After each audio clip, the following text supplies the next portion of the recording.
council. Oh my God, Crenton, you could like have the first therapy group for people that have been violated by cameras. Huh? Right. A support group. Yeah. There Yeah. you go. Yeah. We need one. Hey, Yeah. We need one. I mean, legal abuse syndrome. It's when I first heard about that shit, I said, "Oh, I know I got that. I know I got that." What's that? Right. They even have a syndrome. So this is not one bad apple. It's in, right. it's in the fucking And this DSM. guy's going to prove it, the one that you have on tonight.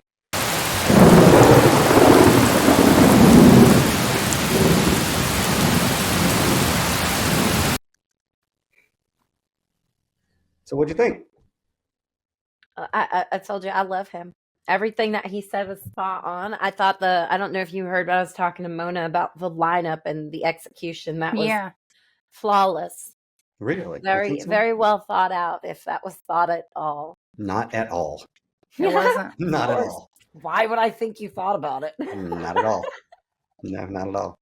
I didn't know that she was going to get up and say anything until 2 hours before the meeting, if that. Yeah. So you guys don't practice on each other? Yeah, we did. Other than other things? Yeah. we did. I kind of typed mine up last minute because I was like, man, I should say something. So yeah, I would not feel good trying to have those conversations on the drop of a dime like that. You guys looked like fucking professionals. Way to go. Yeah. Professional constitutionalists. Good job, guys. Well, wait. Thank you. I appreciate it. And what me and her were talking about it last night. It's like, you're in a room with a lot of NPC type people, Mm-hmm. who are in the audience, who, they are there, for city council meetings where there's awards and ceremonies. And then after everybody gets through awards and ceremonies, they vacate the city hall. And, the cameras don't show that, but very few people are actually there. Right. But actually, when it was time for comments, when we got up to speak, there was still a good bit of people there, right? And I didn't really make eye contact with anybody out there. I was really making eye contact with city council to try to impress upon them. This is like, I'm not trying to be a dick to you people. This is something that's way bigger going on in our country right now. You know what I mean? But like I was telling her last night, when you do look out and you see people looking at you talking about the Fourth Amendment like you're a fucking alien, Mm-hmm. it's a little disheartening to be in that scenario where you're like, am I the crazy one here? Starting to feel like it these days, but that's why I don't make the best person of etiquette to take the stand either. Yeah. I'll tell you flat out, fuck that shit. We need more of it, I feel like. All right. Can you hear me? Yes, I can hear you. All right, cool. You sound real good. All right. Yeah, hello. I'm How's everybody doing? Nice to meet you, Mona. Pretty good. How you doing, Sabrina? That's Mona. That's Sabrina Black. Is it Law or Lawrence? Jonathan? Law is fine. Full name is Lawrence, though. All right, cool. No worries. And dude, if you screw up or anything like that, editing is a cool thing. But man, I'm glad to have you on. You did. Sabrina had just got finished watching us speak at City Council last night. Did you got a chance to watch that? Yeah, I did. I watched it last night. What are your thoughts on that? Man, well spoken. I appreciate you for going out there and having the right things to say for us, in the town and the community about Operation Thunder. I heard my name mentioned and everything, and I just appreciate you being well spoken and delivering it to them. Thank you, man. Yeah. And Mona's already seen it, but before we actually do it, because I will pull up a screen share so we can see your video. Okay. But you said you were from Chicago? Absolutely, yep. How long you been in Houston County? I've been here 8 years now, maybe longer. Time is flying. Yeah. All right. And you're an Uber driver? Yes. All right. And before we pull up the video, just with your own words, man, tell us what happened, when it happened. Walk us through it, and then we'll pull the video up and all right. So, you ready now? Go ahead.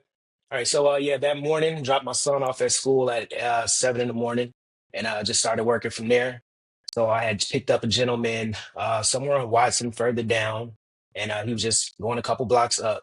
And my fiance had actually called me and let me know that they had Operation Thunder maybe a few hours ago, a few hours prior.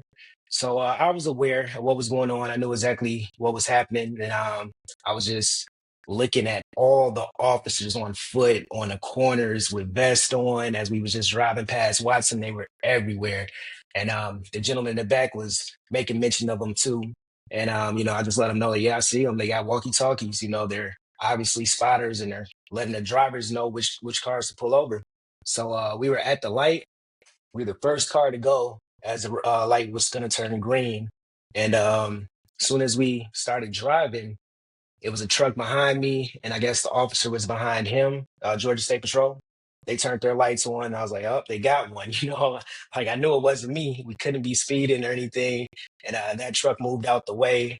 And sure enough, he pulled me over. So he had me pull over in the medical center, going up that hill right there on Watson and before Quarter Road. And he told me I had my phone in my hand. He said he observed me with my phone in my hand. And I was like, no way. Like I have a phone mount. I never touched my phone at all. I'm working Uber, like I'm using GPS. It's no point for me even touching my phone if I'm trying to get to the location that it's telling me to get to. And I even gave him an out.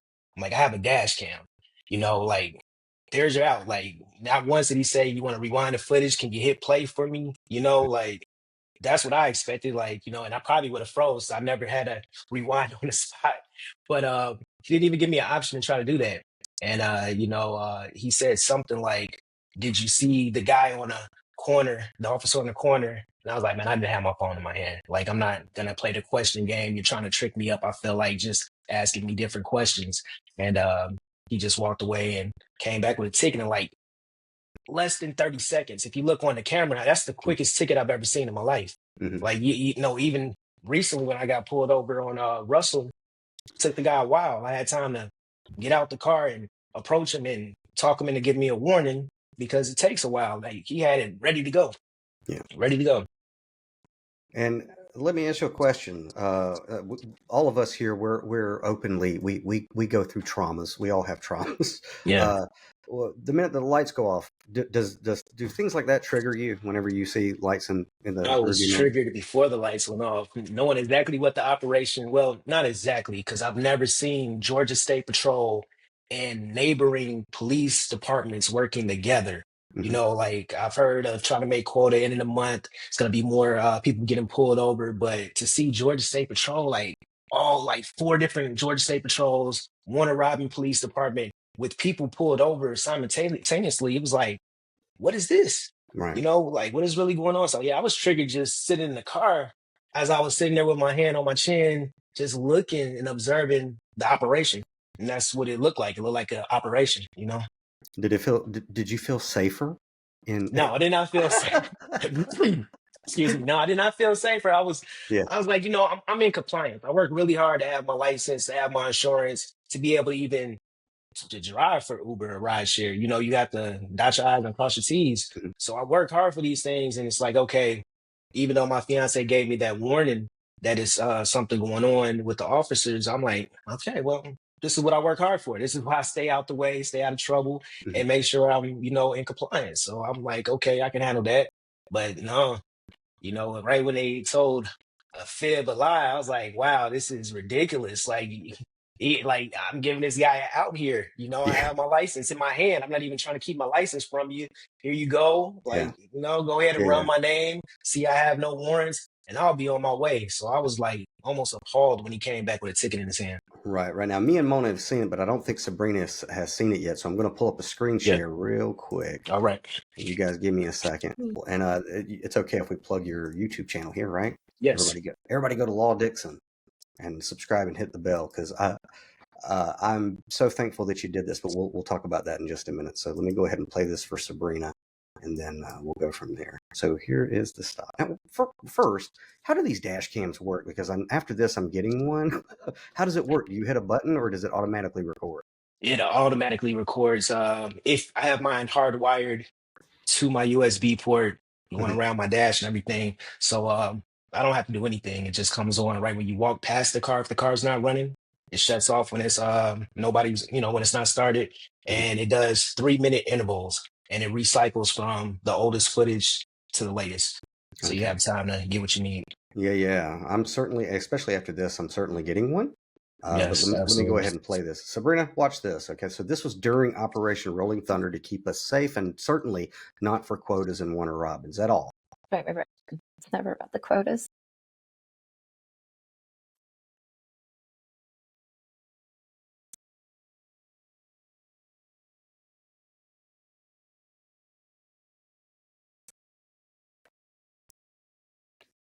And that's the truck behind you, right?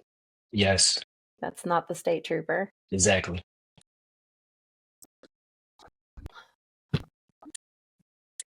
So there's Reactionary somebody. video said that white truck on my shoulder here was actually a spotter, a cop in a car, like undercover. Okay, I'm not where at? sure. Like right Yeah, here? that truck. No, on the No, right inside of the here. vehicle. In the, Yep, Mhm. you'll see that white door over my shoulder. They said that was an undercover car. I'm not sure if he was correct about that, but that's what he said. Okay, all right. So I know this intersection. All right, so this is during Operation Rolling Thunder. There's a truck behind you. There's some people out here. I guess that might be the spotter. Oh well, Yeah, that's what they allegedly. right here. So yep, somebody was standing there. Okay. There's a heat truck there. There's a police radar there. And he does not have his phone in his hand at all. Yeah. Mhm. The whole time. But here's old boyo. Oh my God.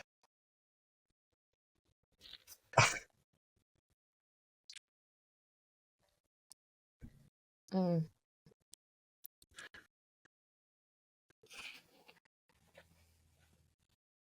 And oh my God, there's a Oh, state right trooper there. there. Yeah, they were to the left too. Yeah. Oh my God.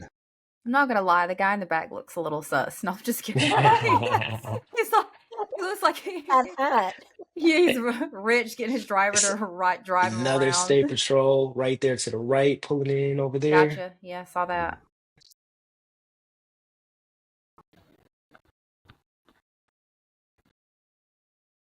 All right, so here it comes. Let's see the fastest citation ever, certainly for safety and not for revenue generation at all. This is a record-breaking citation.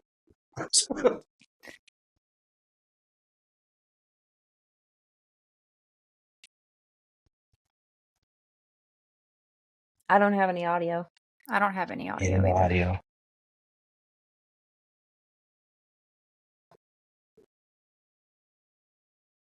Put on the captions.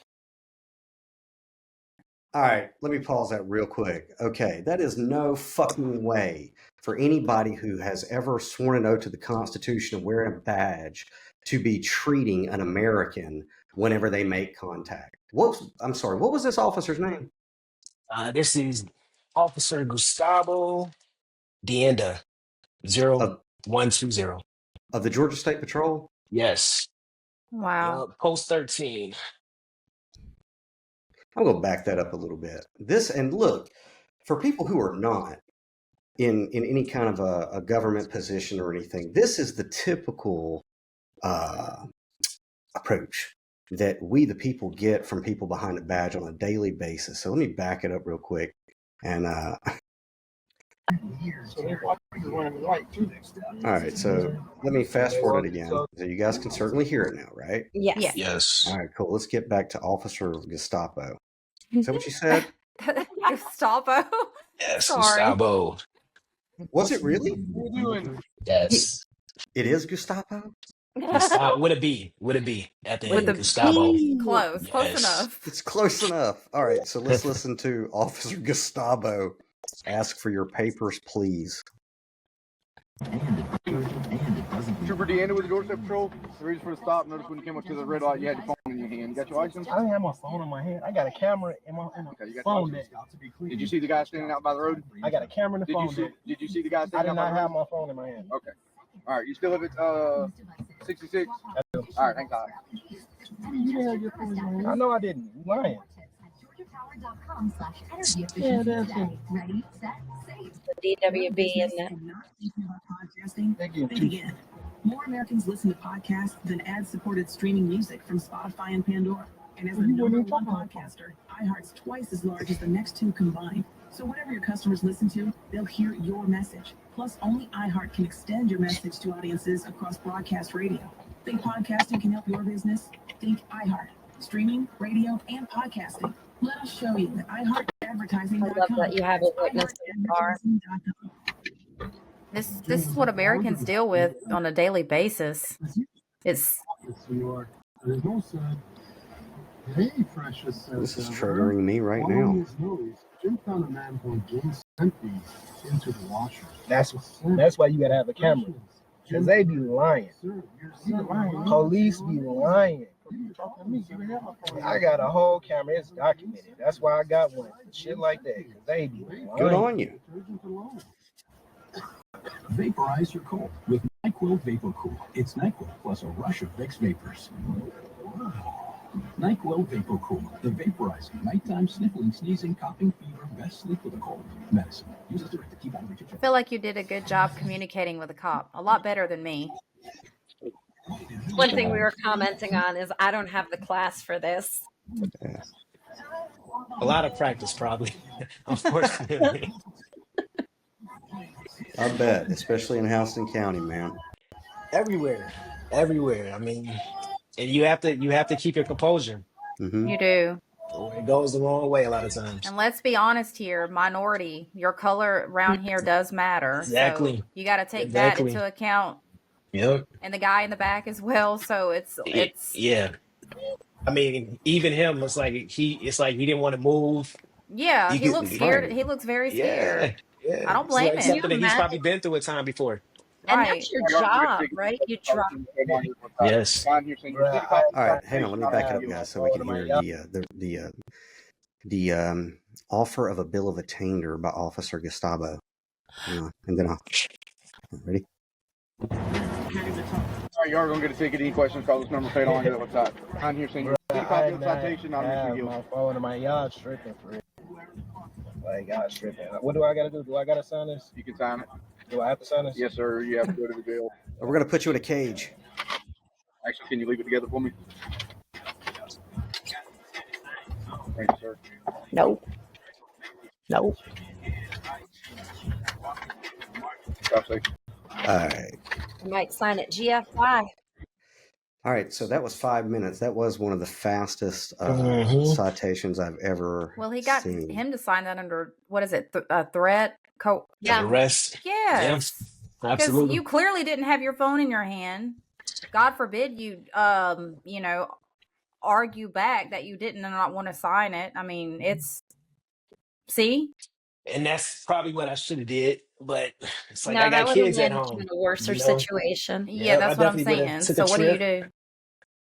Exactly. Sabrina, what do you think about that? It wouldn't have ended the same with me. Oh, Sabrina has been tased, by the way. I tell you, quite honestly, and from the genuine portion of my heart, that I feel nothing but empathy for everything that you have to go through as a Black man, or I don't know if it's deemed melanated as the proper terminology anymore. I am not a proper person, okay? Yeah. And I can't envision what it's like to sit on this podcast and hear this stuff come from folks like us, because it's a totally different world for you. It's needed. So I appreciate that. It's needed all around for everybody, but there is an understanding that it's a lot harder for people of color simply for that reason. And that's why I say it would not have ended the same with me in that car. It wouldn't have been as fast of a ticket, because I would have called him out. I would have shoved my camera in his face. I would have said, not today. She's not lying. I'm not lying. I'm not lying. If he had demanded I sign that paper, I would have signed it GOF. You know the rest. Okay. Yeah. And you know what? He would have told me, have a nice day. Yeah. A lot of times I watch a lot of videos of police interactions, especially with different colors. And it's like, I can't do that. Even if I know that I might be right, it's like, it's only so far I can take it. And I know that. It's just the truth.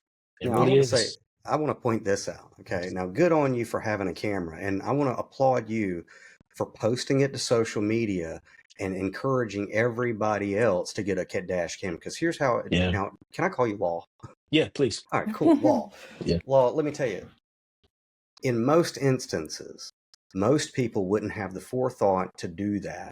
They would, once they're triggered, react or become hyper vigilant, and then it ends up in death.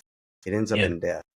So I want to applaud you for having the courage, for one thing, because there's a lot of people be calm who don't have the courage to put themselves out there. And all you were really asking for was, hey, I just want to bring awareness that this is going on. Yeah. And I want to thank you for that shit. But Thank you. what was your walk me through your thought process on after that left with this video, and like when you were like deciding what you were going to do with it, and if you were going to reach out, to any organizations, and how that went about? Well, I didn't reach out to anybody at all. Everybody reached out to me. I'm not even from here. All of my friends are from the Midwest, and I have a handful of people that are here in Middle Georgia. And that's who I really was hoping to reach. I was like, if I could just reach my handful of people, let them know that is serious. Like, if you don't have your stuff in compliance, don't drive. Like, because they're doing what they're doing, and that's whatever they want. So I was like, if I could just reach a few people, that's fine. Like, it's bad over here. You don't want to take any chances. I took a chance and it didn't work. So that was my main goal. I knew right away when I left. I called my fiance. I'm like, I'm coming home. I'm done driving. I didn't drive for until after the operation was over. I stopped making my money, put making rent for that month at risk, because that was definitely traumatizing. Yes.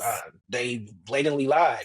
So I knew I was coming home, and I knew I was going to post it. I'm a very private person. So I definitely sacrificed my privacy to make awareness at that point in time. And that's what I was willing to do. Did not expect it to take off the way it did. I don't know how it took off, because I went straight to Facebook. I didn't even go to any other apps or platforms. And just right then and there, it just shot up. And I was just glad that everybody was aware. And it really was about the dash cam at that point in time. Like, look, first of all, don't drive right now. And second of all, I bought this thing a year ago for this situation. I'm from Chicago. I know I'm moving to the South. I know the differences. And it's like, that was my protection. It wasn't for my customers, because it's not going to do me any good. They'll be gone before I do anything with a camera. It's for accidents and for police interactions. So now, did the local press, or did Jonathan Johnson from the NAACP, did they reach out to you? Who reached out to you first? The local press reached out to me first. And I did all of my interviews with them by myself. And then later on, somebody directed Mr. Johnson to me. So he just spoke again, he just spoke again to the news people that showed up that day. And I guess because you are the rarity that is willing to stand up and say, hey, this is an injustice. And dude, I get it. Standing up is, especially with legal abuse syndrome, and you get triggered. It takes a lot to stand out there and say, this was wrong. This was wrong. And that's a very compelling video, though, to hit it with. I mean, there is no doubt within anybody's mind. It's very clear cut, and fortunately, under 5 minutes. Yeah. Everybody has time. It has to be posted. It has to be posted. They can't say that you were being antagonistic or not complying. Like, it just was. And it shows what the operation really is about. It's about exactly money. It's about money. It's about, we're going to do this as quick as possible, and anybody can get it, and it doesn't matter. We're not listening to anything. We're not trying to hear you out. Of leading tables to them, getting people entangled in the machine. Yeah. And then they got the thing where they're passing the blame because they have a spotter. Right. Officer Gustavo is not their main focus. They try to say, well, he was just doing what he was told. We don't know who the spotter was because there were so many of them out there. So that really, would have been the thing that tripped me up. That would have been the thing that triggered me to say, "Oh, so you didn't see this personally? Then why are you at my?" That's what I was saying too. I'm like, so my accuser is not writing me my ticket. Exactly. Somebody that didn't see the action take place, you sending him. So then when there is a complaint, he doesn't get like that bad of a punishment for this. But it's just really weird how they have it set up. And that's really smart on their part.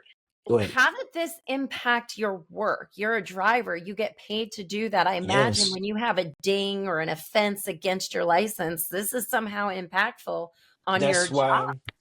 why I had to take it serious. Also, like, I'm not sure because I don't get tickets. I've been here, and I will say I've been here going on 8, 9 years, and I've only had one ticket when I first moved here. You know what I'm saying? In this area. So this was all new to me. I don't have a lot of police interactions. I will say that. But I've heard you can lose your access to the app. You know, if I lose access to the app, and then That's what? You livelihood. know, then what? I have my kids here. I have 2 sons and a bonus son. You know, I gotta be able to make money. So, you know, this is Exactly. what I love to do because I make my own schedule. I do still hit my quota every month to pay my rent and my overhead, and I like it. So it's like, you know, if that's taken away, that's gonna put me in a bind. And not only that, with that happening, I stopped working for a few days. Like Yeah. I was not going back outside. I was And I not. And totally understand that. there's no like you're out of work health benefit for you. There's no Exactly. sick leave or anything like Exactly. that. No. And at the end of the day, is trauma influenced by police brutality Hmm. considered a reason to take time off of work? Is that sick leave? Absolutely. No? And Yeah. look, Yeah. and I don't know, and Mike Jones from Controversial Conversations. I don't know if he reached out to you. He I spoke with spoke us. to him yet. No. Okay, well, we'll make sure we connect you guys. He's actually going to be doing Freedom of Information Acts to find out all the statistics during Operation Rolling Thunder. But what I want to point out is in most cases, if people they don't do what you did, they don't have any evidence, they don't have a witness. What happens is, okay, this is going to go to the Houston County Court, okay, and then they're going to go. Well, and I don't want to get into my own personal case with it, but they're going to go down to the Houston County Court, and by default, anybody behind a badge is already, they're the ones who are right. They saw what they saw. They're professionals. We pay them for it. So if they said that you had your phone in your hand, you got your phone in your hand. Yeah. And then people who are like, but I didn't, and they don't have video, and they don't know how to bucket, they can't afford a lawyer. Hmm. They get bullied into paying it. They Yep. have to pay it. Yeah, They have there's to no pay it. way I would have got out of that. No way that they would have dismissed that ticket if it wasn't for that camera. Mm. You know, I mean, my word against theirs. And so ultimately, you did your civic duty. Thank you. And you made it known that this is what occurred. And from my understanding, what happened? Did they drop the charges? What happened after you posted this and it caught on? So, what is his name? Lieutenant Christians from I guess Post 13, which is Perry. And well, actually, my fiance, when I got home, she went ahead and did the front leg work of trying to file the complaint. So she called and got the number for Georgia State Patrol. Her sister Mimi just graduated law school at FAMU, so she tracked down a number for us.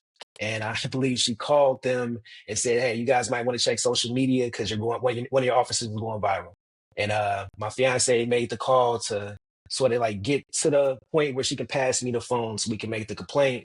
And you can't make a complaint when you call the number. They have to give the number to a supervisor who is trained at talking your ear off and talking you to death to the point where you forget what you called for in the first place or just want to get off the phone. So I walk in the room. She's been talking to this Lieutenant Christians for at least 25 minutes at that time. I'm trying to be fair. I walk out, I come back maybe 10 minutes later. She's still talking. So I sit there for a while and he talks to me, very apologetic. "We're so sorry. You handled yourself well. You know, we can't believe." He was very robotic. Mr. Deanda, Officer Deanda was very robotic. That's not, it could have went the wrong way from that, how he was handling you. Like one of my friends. This is how he was trying to come across. Like he was on my side. Mhm. But at the end of the day, we forgot we were trying to file a complaint. At least I did. I didn't even know who she was talking to before, I sat there for a second. So we didn't get the complaint filed that day. I called back and was trying to file a complaint again and just let them know, like, listen, I do not want to talk to anybody that's going to talk my ear off. I just really want to take care of business and file a complaint. But it actually took an attorney to step up and reach out to me. It's like, look, we are in Macon. We're going to file this complaint for you. And I appreciate Attorney McKenzie in Macon. Okay. Yeah. And so you're still represented? She did file my complaint for me. So Okay. that it will be representation. Yeah. And then they withdrew the charges. They did dismiss the ticket right away. Yeah, within 24 hours. As he Nah. was on the phone, he was saying, "You don't have to worry about that ticket. Like that's dismissed." Yeah. Okay. And did they Yeah. apologize to you? Did the officer? No, not the officer. I never have spoke to Officer Gustavo, but his lieutenant supervisor, Christians, had contacted me, and he was apologizing. Yeah. Okay. Good on you, man. I'm glad Mm. because I guarantee you that during Operation Rolling Thunder, for a lot of people, that is never going to happen. For a lot of people, yeah, and that's what I was observing. I was like, it's just sort of weird. Like they're over here on this side of town. The mall's right down the street on Houston. We have all these businesses. They're not down there like this. I did see some people standing on the corner when I got down towards the mall, but the way they were enforcing on that side, I was just like, they're not going to be able to protect Profiling. themselves. They're not protecting themselves over there. They don't have cameras. I'm sure of it. Like it's Mhm. unfair. And a lot of people live check to check. Like we can't just Exactly. have tickets come out of nowhere. Like it's a hassle. Make It's your a hassle. insurance go up Yep. a lot too. Absolutely. Now, and see, and I haven't gone back to watch the city council thing last night. Okay, I remember kind of how council responded, and what we always anticipate is whenever the state comes at us like this with these uh, uh, acclimation programs, okay, to acclimate us to the fact that we do live in a police state now. We do. There's no doubt about it. They always do it's for your safety. It's for your safety. And, it's hard. I don't think that it's possible for people on the other side of the fence, people who are in government or I don't think that they can empathize with we the people anymore. And if you work for government and you have interaction with peace officers, I like to call them peace officers to remind them of what they're supposed to be. They like law enforcement. I like to call them peace officers, Right.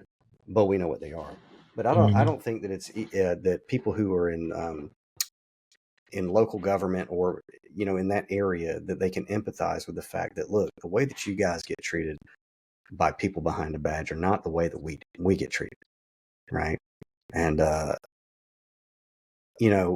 like we have tried to iterate to people in Warner Robins, you guys can sit here and try to gaslight us and say that it's for your safety and your security. But I'm on the other end of it. You're on the other end of it. Sabrina's on the other end of it. Mona's on the other end of it. And we don't feel fucking safe. Not at Do all. not feel safe. Not at all. And that's another thing I was looking for my phone to make sure I got that guy's name right. But we had just lost the Uber driver that week. Mm-hmm. He was murdered. They found his car in Warner Robins, and they found his body in Atlanta. And to me, that was supposed to keep me off the road. I was supposed to be sort of shook from a loss of somebody else trying to just live their life. Mr. Sammy Jackson, condolences to his family.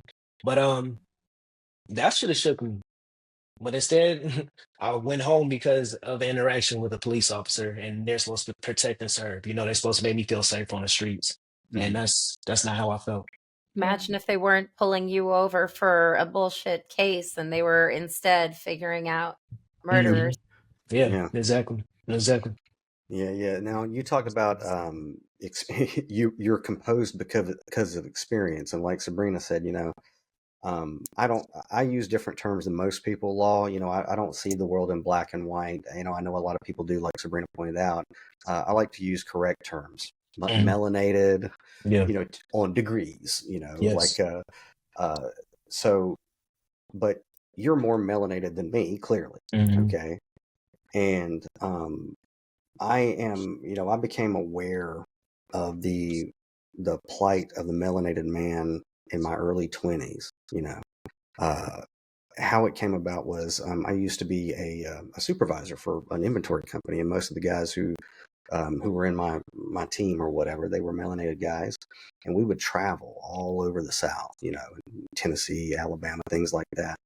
And I was a drinker back back in those days, And of course, you'd do your job, and we were always staying in hotels and per diem and stuff like that. And it never occurred to me when I came here to Warner Robins. You hear people talk about systemic racism, and I look like I look, so I'm like, what? You know what I mean? But one time I'll never forget it. We had done our job. We were in, I think it was Alabama, and of course, as soon as we clocked out, me and the guys, we go do what we do. Going to go get some drinks and things like that, and I'm going way too hard with it because that was me back in the day. Okay. And my team members, they're cool as all get out. They hadn't even had anything to drink, and we wanted to go to the Waffle House or whatever. We're in Alabama, all right, in rural Alabama. And I was kind of three sheets to the wind at this point. But I had a beer in both pockets, and I was making a scene at the Waffle House. And somebody who was working there, they called the cops, and the cops came in and went straight for my two melanated guys, right? And I go, whoa, whoa, whoa, whoa, whoa! What are you guys doing? I'm the asshole that they called you about. And the Alabama police officers were still very adamant, and that really opened up my eyes. That instance, and there was another instance where I think we were in somewhere in Georgia, but it was rural Georgia, where me and one of my melanated guys, we walked in to go get dinner at like a Shoney's or a steakhouse, and this waitress came, and she said, "Just the one of you." And that really, I'm fortunate that in my early days here in the South, I was able to see, hey, this isn't just some illusion in melanated people's mind. This is a real systemic problem, and I'm fortunate that I had those eyes. But is this? And I can only imagine, as you being as composed, this is something that happens all the time. Yeah, I've been here for a while now. I don't know if the gray hairs are telling me, but I was born in '83. So yeah, man, I've We earned seen it. I've seen a lot. Heard a lot of stories. I was fortunate enough to come here on summer vacations to Atlanta and McDonough when I was younger. Every summer working with my uncle and stuff like that. So I was a little bit sort of knowing what I'm getting myself into. I've been here before, but yeah, it's something that we have up north, Midwest. It's still a problem. It might seem a little bit better, but it's the system. Like you said in the last podcast, they're soldiers in the Imperial Army, and they're doing what they're supposed to be doing and what they're not supposed to be doing. I don't know, but they get jaded. And I can understand that. I think that's the word I use a lot of times when I'm sort of like trying to have a perspective of what it might be like to be an officer. Like you get jaded. Deal with whatever you deal with. I don't know, man, because there's so much that goes into it. It's more than Everybody's being fragile. jaded. Yeah, it's more than being jaded, but I don't know. But yes, I it's get something it. that I I deal with a worked lot. for a vet clinic at one point, and between having to put people's animals down and have conversations with them about finances, you develop a hardness that's Right, similar. It's on a different right, scale, of course, because you're dealing with right. humans, But but exactly, it it's happens in the same. different forms, which gives you the idea like you Yes. have to get jaded. You have to get jaded after a while. Well, And Right. that's why I never would want to be an officer because it's like it just doesn't fit. Doesn't fit. It doesn't fit for me to even think that I could even do something like that. And then, all jadedness aside, I will give them that portion, but we do also have to acknowledge that a little bit of ego is Hmm. involved in Yeah, selecting officers for the simple fact that that power will go to yeah, their heads. yeah, They yeah. and they do have a profile for selecting people who will be Hmm. law enforcement. And those certain people maybe go after that power because they didn't have it growing up. So Mhm. that's something that's always been in my head. It seems like those kids that just wasn't that in school, maybe, and now they got that badge and that gun, and they can sort of throw people around. I don't know. I don't mhm, know. yeah, Well, yeah, it's funny you say that because actually growing up, I wanted to be a cop. Yeah. I went into the military to be military police. Okay. MP. I got out of that. Yeah. About Yeah. 8 It weeks crossed into my basic mind. training, It I crossed my said, mind. no Yeah. way is somebody gonna have that level of control over my life, because when you Yeah. realize what you give up to be a police officer, to be a soldier of the country. Exactly. You don't have rights at that Yeah. point. You are literally a pawn doing what you are told, moving on the board where you are told to be. Don't really get to think for yourself. Exactly. You gotta follow along. A Yeah. lot of the problems that I saw is, you're 83, I'm 80, so we remember before 9/11. Okay. And after 9/11, the entire country became traumatized, and people do stupid things for safety and security when they're traumatized, and the nation did. And they passed a bunch of things that they really shouldn't have passed, like the Patriot Act and the Defense Authorization Act 2012 was a bad one, but I digress.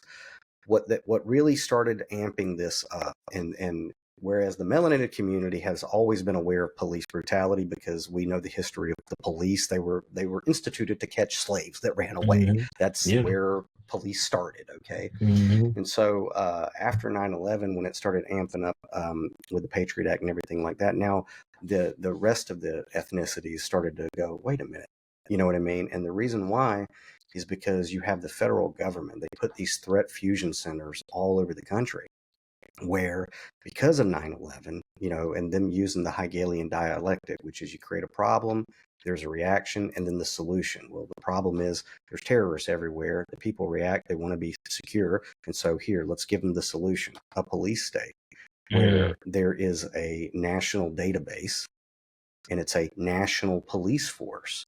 And we're going to trickle down orders. And a lot of it was after 9/11 where these threat fusion centers would send down to local sheriff's departments and police departments these news briefings.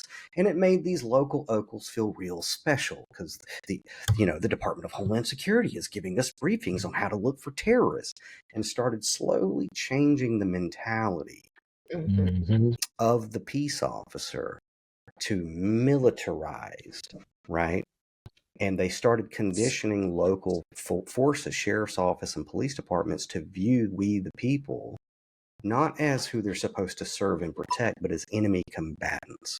And that conditioning has stuck, right? There are very, very, very few officers who are still on the force that remember prior to that type of conditioning. And so now, and we've covered on the Wartown Times before that, most of your police forces are being trained on tactics by Israel, the Israeli government. And we see what they do. We see how, in an apartheid state, how their whole mentality is to see any warm body that moves as an enemy combatant.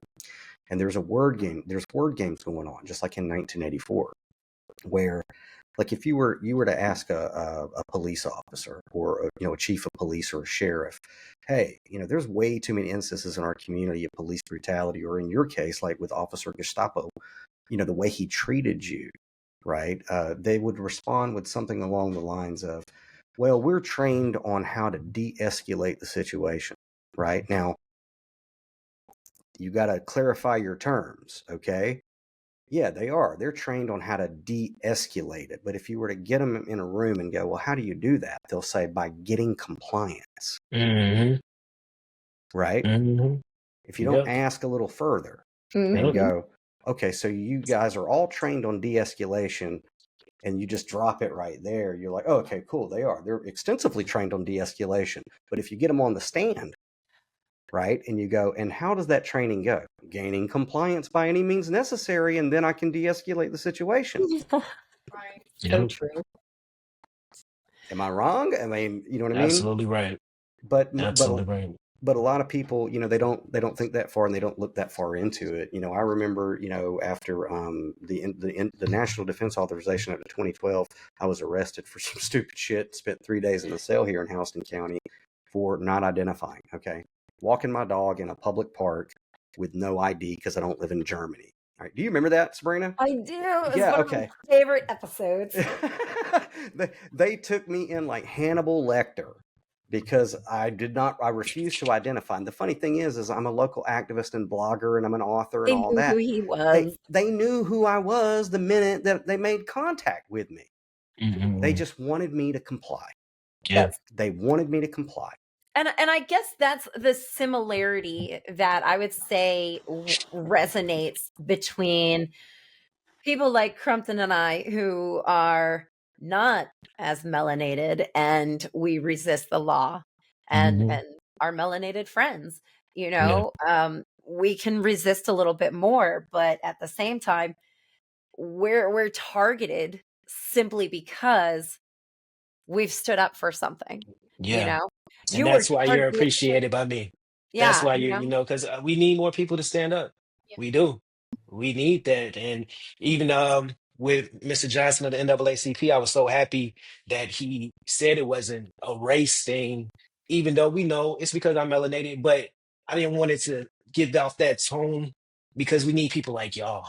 You know what I'm And saying? I That get that that. do what you I do. Yeah. totally support that. And at the same time, I'm going to be freaking honest with you and tell you, I wish I was black, because my case would have already been solved by now if I was. Okay. Truth be told, I would have more support right now Yeah. Yeah. if the black community was with me for the color of my skin. Yeah.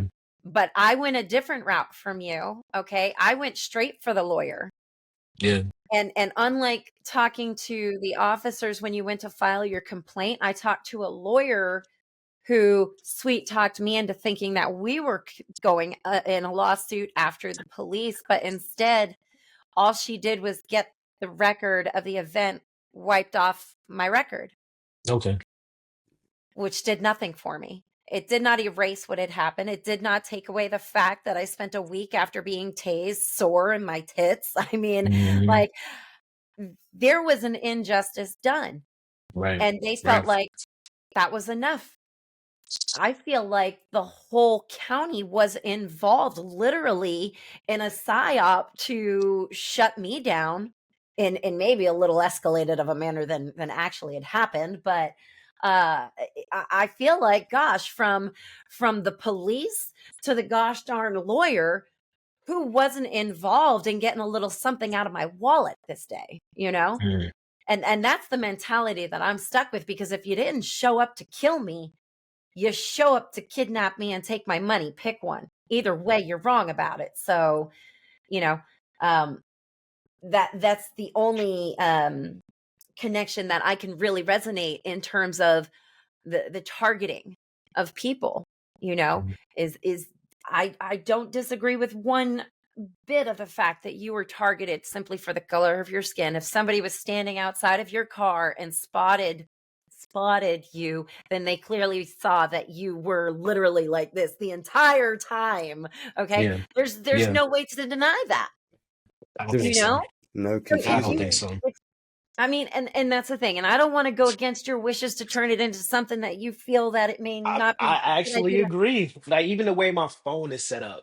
If you can look at my car, I don't know how you look past the back of my phone sitting right there in front of the But windshield. I Like, get it, because the you moment know, you say you were targeted for being black, there goes your case. hmm Everybody is now on a side, you know, they're picking a yeah. side based Well, on the color that's of their something I heard you say in the last podcast too. Like, it's not about driving a wedge because it's good people. That was a messed up situation. You know what I'm saying? But I didn't want to turn people away that do have good hearts, that Yeah. are activists, that do know. You know what I'm saying? What somebody like me goes through. You know, by saying it was just a race thing. I think it just gets overplayed sometimes where it just has a wrong effect on some Yes. ears. You Mhm, know.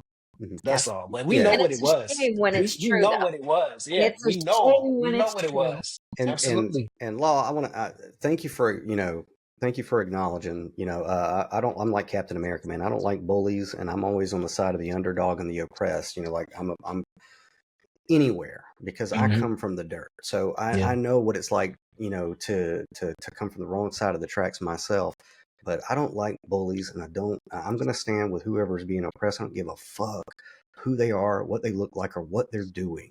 If they're getting bullied, there's just something in me, and I've always Hmm. been that way. It's got me in more trouble than than I care to admit.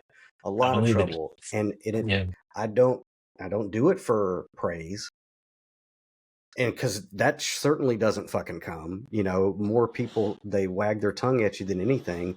whenever you do try to bring it up. But I'm so sorry in my observation, as long as I've been in the South, a lot of it is based off of how they perceive race, and it is a systemic thing. And here's the fucking problem, especially around the South. You know, you have melanated people who feel that they don't want to push that issue too much because it's played out, right? And then you have Caucasian looking people who think it's just a card that's being played. But Exactly. here's the issue. A lot of people around here, they don't read books too fucking good, and they don't understand that where systemic racism starts is on an evolutionary level. We evolved to spot things that are not like us as a threat to survive. So a part of our reptilian brain, there is instilled racism that must be deconditioned. And before you can uncondition systemic racism in your own reptilian brain from evolution, okay, you have to acknowledge that it's there and go, I don't need that for evolution anymore. Yeah. And you have to, like therapy, uncondition yourself to seeing that which is not like you as a threat. Yeah. Now, if you haven't gotten to the part there, that part where you acknowledge that this is facts, these are facts, the system's still racist. Yeah. If the system can't acknowledge it. Yeah. And we know it can't. We know it hasn't. Maybe it can, but it hasn't. It hasn't done that. You know, and we appreciate the people like you that has made that realization in your life, because that's what we need. But unfortunately, just too much of the opposite, you know? Yeah. And at the same time, it's thwarted by folks who, you know, do play the card, you know, at the same time, you know, want to pick a silly instance to say this happened because I'm Black, when it very clearly is just because, well, the circumstances being what they may, you're actually the asshole here, you know? And I hate that. I hate that, because then, you know, when it is true, in that position. Yeah. It's been cried wolf too many times. So it's crazy. It is. See, and I don't have a nice, clean record like you do. The evidence that I have took me record's not all that good. No, it's not. The very thing that's going to prove that I never had a warrant was all the trouble that I've been in with cops previously. Yeah. I'm going to the table with almost a dozen speeding tickets. If I had a warrant, I think I would have been arrested sooner than 8 years later. So yeah, I mean, I'm glad that you got your apology, and honestly, I wouldn't stop there. Yeah, I would want more, and maybe that's just the greedy nature of me, or the traumatized person inside of me saying, you know what, they're not gonna be done until I'm done with them. Yeah, but I get it. And I appreciate that you have brought it to the table, and I'm glad that you have received some resolve. It does have to be more, because I think I was sharing with you, Daniel, about my second pullover, like right after that. All right, go ahead.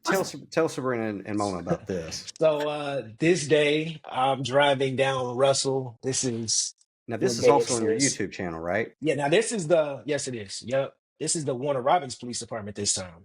Okay. That pulled me over. So I went to Russell, headed towards the Circle K and Fresco's. So he was in a Fresco's parking lot.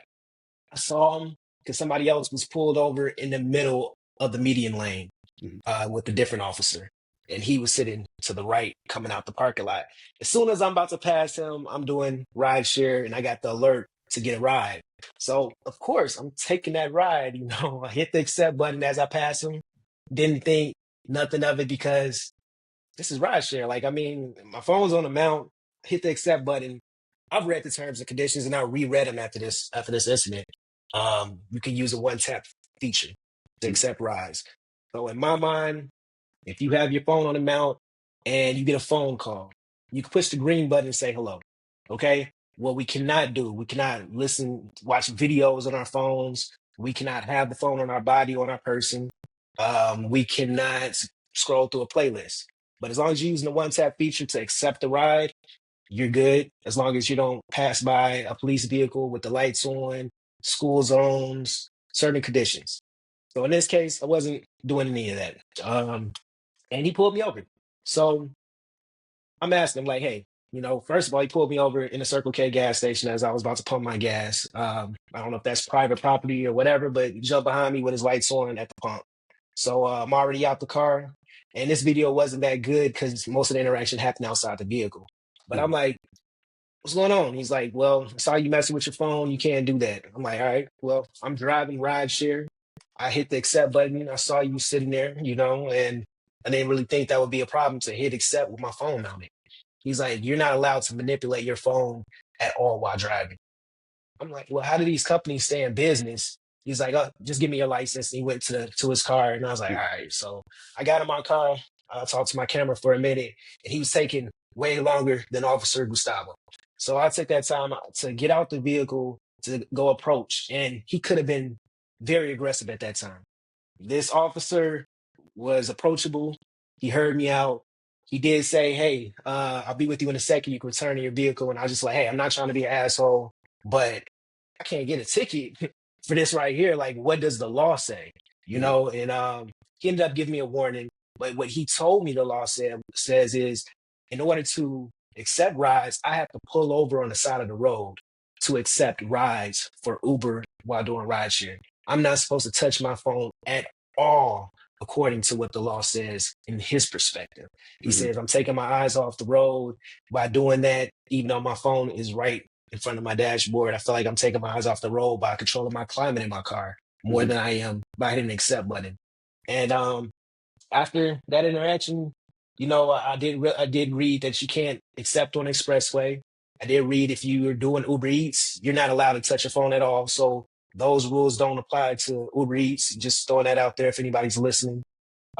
It's not the same as rideshare. But for a rideshare driver doing Uber and Lyft, it's a one-tap factor. Spoke with attorney McKenzie. She agreed. We read everything in Uber terms and conditions. That's what it says. And he lied. And that's the problem. Like, you're lying to make the tickets go. You know what I'm saying? You're saying whatever you want to say to give out tickets that could cost me my job. Right. And you don't care. And I appreciate him. I will say he was approachable. I didn't feel like he was treating me like a criminal, but I felt like I know he lied. He lied. And at the end of the day, he still issued a warning. He did issue a warning, and if I didn't get out the car, I would have got that ticket. If I didn't approach him when I did, and talk to him, and thankfully he did let me speak because he could have got aggressive right there. But I just was like, if he gets aggressive, he gets aggressive. Yeah, I don't know if at that point in time, after he ran my name, he maybe knew who I was. People's like, yeah, they're targeting you. And I'm like, I don't really know if it's targeting. First instance was Georgia State Patrol. This is Warner Robins PD.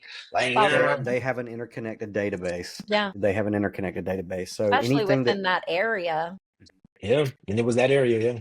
And so that was after Gestapo. Yeah. So that one was, Gustavo was on the 30th and this was February 7th. February, 7 days later. 7 days later. That would make me feel away, and I've been pulled over twice in the same day. Yeah. Do you want me to play that video, Sabrina, that you did? All right. Yeah. Cool. Let me get my screen share here. It's going to go to the activate infinity screen. Is my mistress texting me? Hang on. All right. Okay, let me know when you can see it. I can see me. Can you see it? Everybody can see it? Yes. All right. Here we go. Righty. Let me go ahead and... I'm here today because I got pulled over again on the 7th around 10:30 a.m. I was coming down Russell and Warner Robins. And I'm here today to pose a question to my Georgia drivers or any state drivers that the laws apply the same. Do you have First of all, I think we're witnessing the birth of an activist here. Over on the side of the road to accept, deny, rideshare rides. All right. So from my understanding, I do read the terms and conditions and have read the terms and conditions of Uber that you can accept rides while driving. In this video, I apologize. It's not as good as the last one. A lot of the interaction with the officer, who is Charles Conley, badge number 124, was outside of the vehicle. I was in Circle K on Russell. As I was passing him, I saw him coming out of the driveway, phase only to one of the multi-color restaurants right there. And as I'm passing them dead near, right in front of them, I got a ride request for Uber, and I accepted it with the one-tap feature and continued on my way.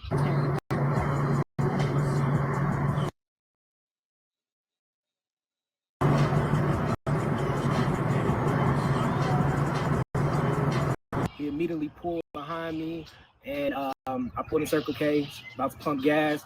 He pulled a Circle K with his lights on. Turn left. What is bitch?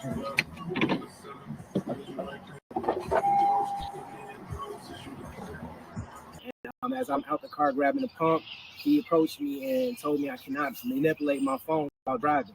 And I was explaining to him like, hey man, I did the one touch feature. I tapped the accept button. You know, I know you saw me, but I have to be in compliance because how can these companies stay in business if we can't accept the rides? He told me we are not allowed to touch the phones at all while driving.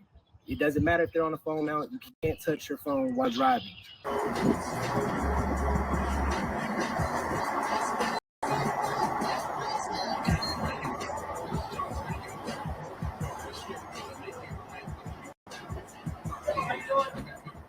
Doing good? Yeah, stop these guys. That's what you're calling up there, and you can't do that while you're trying to operate the motor vehicle on the highway, okay? I'm doing it right. You can't sit right. You can't manipulate that phone. Okay? Like you're taking your eyes off the road. You can't look at all that. Got your driver's license there. Sit tight with you, okay? His perspective was I'm taking my eyes off the road. To me, my dash mount is in front of my windshield. I can see out my windshield while I'm hitting accept. I take more of my eyes off the road when I'm controlling my climbing, which is lower in the console of the car. All right, so I'm being pulled over, and he's telling me that I manipulated my phone. I told him I'm doing ride share. All I did was hit accept, and I'm getting pulled over.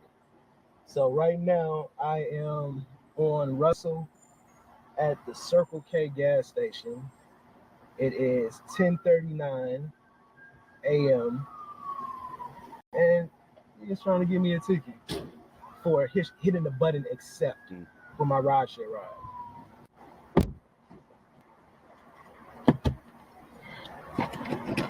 All right, so I went back and talked to him and let him know, like, man, what does the law say? Like, these things, my phone is on a mount. I have to accept these rides to be able to make my money. And he's saying you can't manipulate the phone at all while driving. And it's like, to hit the accept button, I can't manipulate the phone at all. Like, he's like, it makes sense not being in your lap, not being on your person. But what does the law say? Like, it's on a mount. I'm tapping the accept button. He said you need to be able to verbally command the phone to accept. And if it's not set up like that, then it has to be you pull over to accept the ride. Is that what the law says? Is that what the law says? Like, because at this point, I'm confused. How rideshare companies even stay in business? I'm confused. I don't get it. He was, I guess, nice enough to give me a warning. I went back and explained to him, like, look, these tickets can possibly close my Uber account to where I can't even drive. Like, you know what I'm saying? Like, I'm out here trying to make a living. Like, what are y'all really doing? Like, you can touch the radio. They have the volume button on the radio. You can turn your radio up and down. I can control my heat. I can control my climate. But me hitting the accept button on my phone, now I got to get a ticket. Like, it doesn't make sense. It doesn't make sense. Pulling over every time you get a ride, please. I gotta pull over. I gotta basically almost cause accident because these rides is coming in like this. You got what, 15 seconds, if that's what accept the ride before it passes you up. So I gotta quickly try to stop on the expressway. Oh, I have to pull over and get on the shoulder to accept the ride, or I'm gonna get a ticket. I'm gonna get a motherfucking ticket for pulling over on the fucking expressway. He told me that I have to pull over on the side of the road to accept and deny rides. I told him I asked him, is that the law? I don't believe that's the law. Is that the law? He told me that's the law. So my question is, do we have to pull over on the side of the road to accept and deny rides? I believe if you're driving and you get a phone call, you can hit that green button and say hello and answer the call. You cannot dial a number. You cannot scroll through your contact list. You cannot scroll through a playlist. You cannot post on social media, watch videos while driving. These are all things that are not in compliance of the law. So it's just a misunderstanding. I have to say, Officer Charles Conley, was approachable. He listened to me. He did not treat me like a criminal, and he was understanding. As he pulled up, I gave him my license. He went to his vehicle. I pumped my gas. I got back in my car, and I did hop out of my car to go speak to him because he was taking some time, and I knew he was probably going to give me a ticket. So I went to him, and he advised me that he was going to be with me in a moment, and I can return to my vehicle. And I still approached and said, "Hey, I'm not trying to be an asshole." At that moment, he could have been aggressive and not heard me out, but he took the time to listen, and I do appreciate that, and I feel like Georgia State Patrol could take notes because that's how you deal with people. You know, we are civilians. If we're in compliance, have license insurance, we shouldn't be treated like criminals, and he heard me out, and I appreciate that. And he ended up giving me a warning, and he took the ticket back, and he didn't have to do that. But did he lie? By telling me that we have to pull over on the side of the road, is that the law, or is that what he feels would be more safe? And I don't feel you could just say what would be more safe and issue a ticket if it's not in the law. A lot of times we may understand what the law is because we read the terms and conditions and we explain that to the officer what we're doing, and they still issue a ticket. And these tickets can actually cancel out my contract with Uber. That's why I took the last issue serious. That's why I have to take this issue serious. And I have to ask the question to anybody that's driving in compliance to the law: do you feel you have to pull over to accept or deny rides when I'm doing ride sharing? And that's all. I'm here today because I got.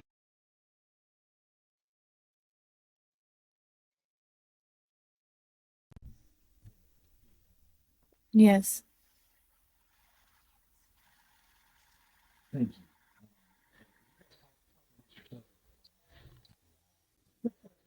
I just think it's so crazy. Like, we see you manipulated your phone. Meanwhile, we're on a laptop and we're on our phones and we're doing all of this stuff. And it's like, I don't know. It's Like I'm like you. It doesn't just stuff just don't make sense, man. it's to do as I say, not as I Right? do. That's how they have it.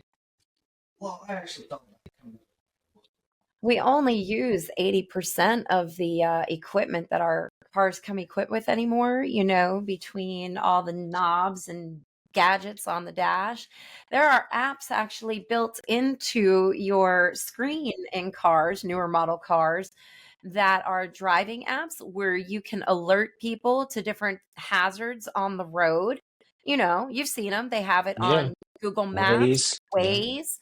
And I don't know about you, but if you've used the Waze one, like there is a whole series of menus that you have to go through to report certain things on the road. And I'm just like, whoa. If you Yeah. want to talk about a distracted driver, they are not hitting a home run there. But I would imagine that Uber and Lyft have the lockdown on this. Like, I would imagine too. That's exactly what I was trying to state to him. Like how is Or- this even possible? Earlier, I wanted to say I understand what he was saying earlier about cops are jaded or they, they deal with their own complexes. Not all cops are bad, okay? But there's one thing to make a mistake, but there's one thing to just lie. Like they lied on you twice. There's a difference. Like that's just blatant. You didn't And even I'm have your still trying to phone be in your hand, and they positive. said we saw you with your phone in your hand. Like, Exactly. and that's one thing I want to correct you about. that's not jaded. That's called lying. Yeah, It and is. it's not a feeling that you have that, that's not right. It actually is not right.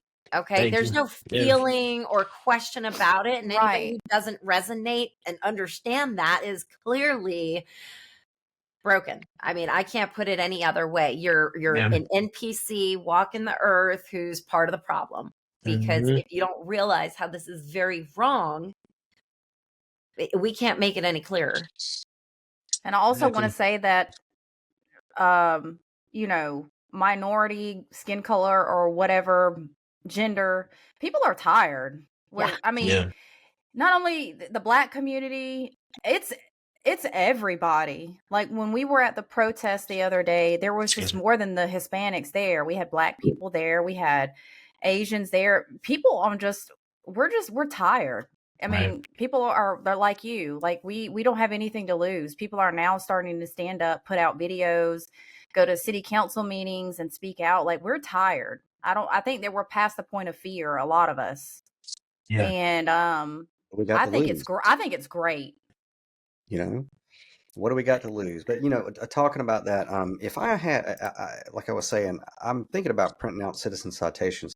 And Law, you are welcome on the Downloaded Content podcast anytime. Keep doing what you're doing. Yeah. And you're doing it in the right kind of a way, which is you're getting their names, their badge numbers, and it's time for us. I was like, okay, if I did the citizen citations, what we could do is all of us together who have been, who are paying attention to what's going on, when we see any minor infraction.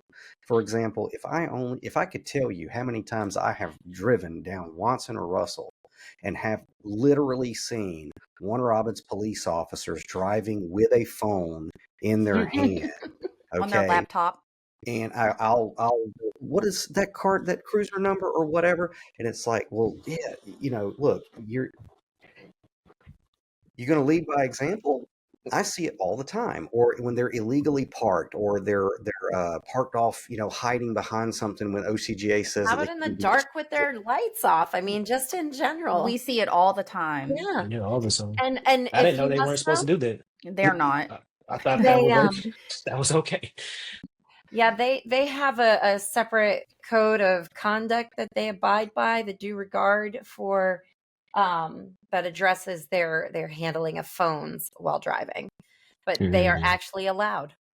Well, according to due regard and the trainings that they receive, they are protected to use their phone while driving. Yes. They are also protected to speed, well over 3 times the speed limit, if not more, even maybe 3 times what the offender is actually doing, to actually catch up with that offender to pull them over for speeding. So if they hit and kill someone, it's not their fault. It's the other person's fault. Well, you know what's really funny, and I say this, I know you promote the dash cam and all that. The one reason I have refrained from getting a dash cam is because I feel like that would be a magnet. Okay. I'm like, oh no, only people with dash cams catch accidents, right? Yeah. Because those are the only things I see on the internet are accidents caught on dash cams. I have, knock on wood, never in my life physically witnessed somebody else getting into some major accident. Now, I've been involved in an accident or two, nothing major, minor stuff, fender benders, but I have never witnessed a major accident, and I certainly don't want to, and I don't want to add the ingredients to my mix that might invite that tragedy for me, right? But at the same time, if we had cameras in my car, the delightful things that we would learn about people and cops in general.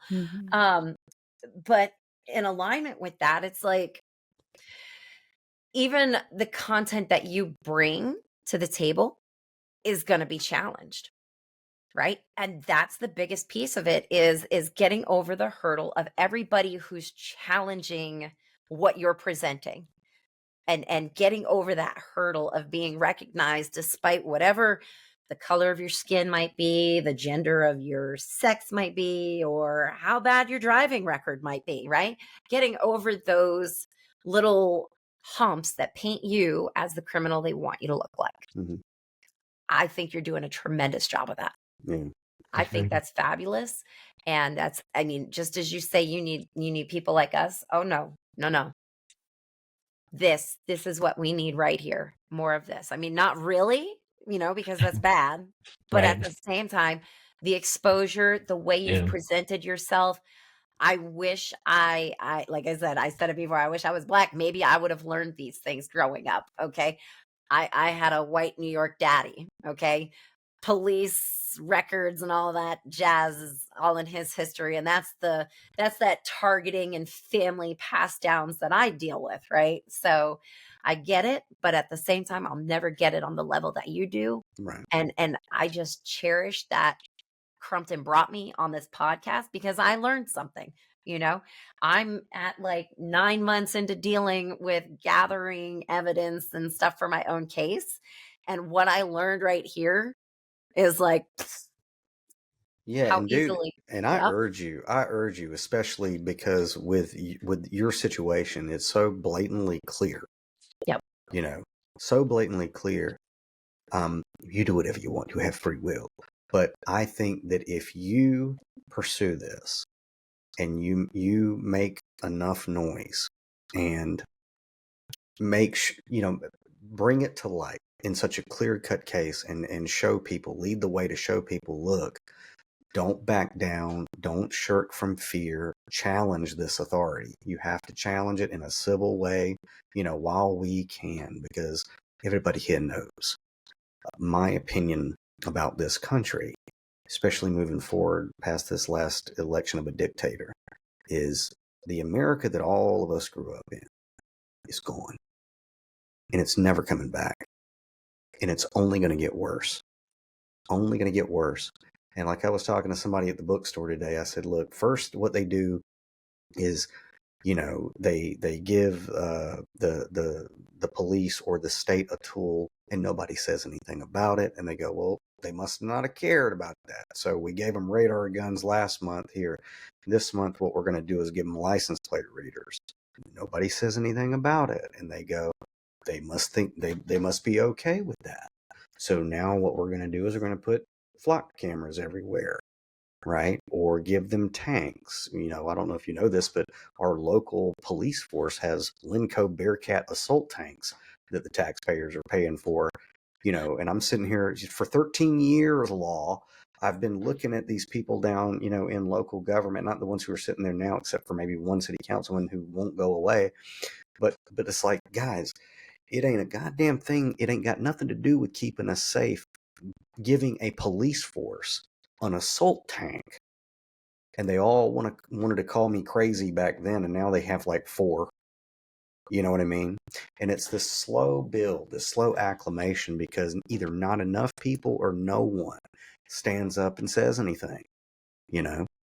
And the good thing about the fact that we've put an emperor, in Washington, is that I try to look for the silver lining in tragedy.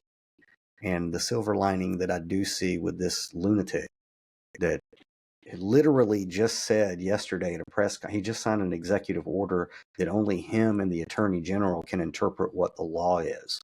Okay, so that's the reality that we live in.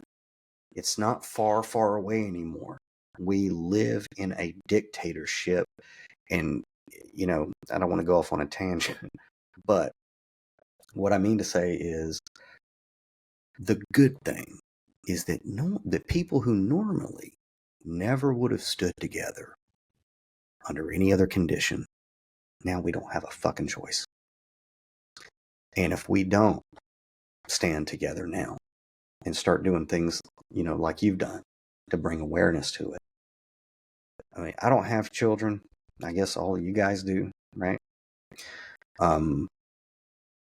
I don't want to be in your position if this keeps going. Exactly.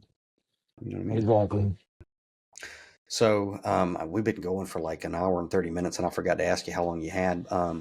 But Law is, just, you don't have to give any details, because I know if you are going to litigate or anything, but are you going to take this forward? I'm not done yet. We just got the complaint done today, and my attorney was a little busy, and we just closed that out. And I do have a couple people that I'm speaking to, so we're not done. And here we are on your platform. Thank you for inviting me. We're still making noise. We're still moving forward, and we're just trying to bring awareness, but looking into some things. We're not done. We're not done. Good. And before we do run out of here, what are do you think, in your opinion, do you think that Operation Rolling Thunder was about safety, or what would you say it's about? It was a money grab. I believe, from my understanding, it's for the grant money they received to get the cars and trucks and everything else that our local received. Gotta let them in and collect. Some money Yeah. grab. Some money grab. Now, you did listen to us at City Council last night. Were you aware of the flock camera system prior to that, or? No, I'm still new here to where all of this is new information, and that's the problem. Sometimes we don't really get involved until we're affected. And Right. now that I'm affected, my ears are open. It's like I have kids, I have boys that are my 16-year-old be driving real soon. It's like this is where we are. This is where I brought him. So Yeah. That's it's a like common denominator. You're Yeah. not invested until you're involved. Yeah. So it's time to get involved. It's time Yes. to get involved. I always like quoting Chappelle. Everything's funny till it happens to you. Nobody thinks. Exactly. Nobody thinks that. That's gonna be the series theme for this. Yeah. Right. Unfortunately. Yeah. Nobody thinks it's a big deal until those lights go off one day and they're just appalled. Yeah. Oh my God. Yeah. We're gonna have 100 people on this podcast before you know it. Oh, I know. And better me than my kids. That's how I feel about it. Like, Let it never be your kids. Why Let wait us till stop they it get into now. it? Yeah, exactly. Where can people find you? Where do you want people to find you on the internet? Same as my YouTube, Law Dixon, on all things social. All things social is Law Dixon. All right, and make sure you send me any links that you want to go into the descriptions, and we'll spread this. But please, dude, come back on. Keep us, keep me in your contacts, and I'm going to connect you with some other activists because we have to create a network. Yes. We all have to help keep an eye on one another because absolutely, you can think what you want to about targeted individuals, or whenever somebody who is the nail that sticks up gets the hammer. When somebody starts making some noise. I have had SUVs parked outside and, days long past. I have seen it all around here. So keep us posted. You're welcome to come on anytime. Push. And Mona, were you about to say something? Oh, you were just like the tap. She was just making sure she could. Right. All right. I'll give you ladies the last thoughts on it before we jump out of here, and I'll try to get this up as soon as possible. No, I would just want to say thank you for being on our show, Law. We really appreciate it. And thank you for having me, yes. keep doing what you're doing. Thank you. Yeah, absolutely. Second that. And I appreciate everything that you demonstrated for us tonight because that is the way. And I hope we can replicate it on a larger scale. Me too. And I do encourage you also, Law, you need to, show up to City Hall at their next meeting and address them and let them know to their face, our local leaders, let them know, say, hey, this is my experience. Let us know when you're there. We'll be there. Yeah. Okay. We'll speak up for you. Yeah, because I don't know if I'm as well spoken as you, Daniel. You did a great job. I really appreciate you too, man. Thank you. Yeah, let us know when you're there. We'll be there. All right. All right, we'll you stay guys, in touch. You rock, Law. Thank you. All right.